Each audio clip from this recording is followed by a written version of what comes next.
અરે આજ તો કરી નાખી પૂનમ ઘોડીની રાઇડિંગ.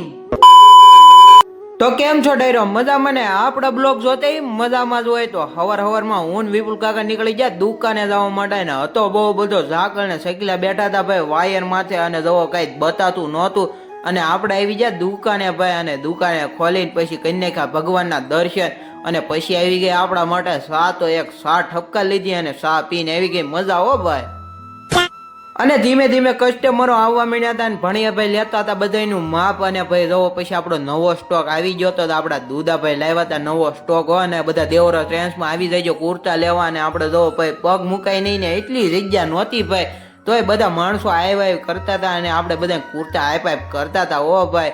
અને વાત જાવ જો એટલા કુર્તા વેચી નાખ્યા ઓ ભાઈ અમે તો.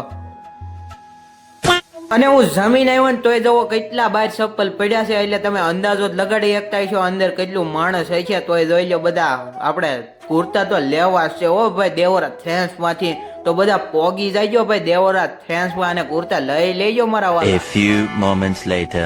અને સાંજે હતું આપણે આનંદ ફાર્મ માં શૂટિંગ ભાઈ અને આપણે શૂટિંગ માં આવ્યા હતા ને આપણે જો મળી ગઈ અહીંયા પૂનમ ઘોડી અને પૂનમ ઘોડી ભાઈ હતી એક નંબર હો ભાઈ. અને પૂનમ ઘોડી ના માલિક ભાઈ નિકુંજભાઈ અને મનીષભાઈ વેવડી વાળા એને કીધું બેહો અને સાંજે આવ્યા હતા આપડા રાજુ કાકા તેને રામ રામ કહી દીધું.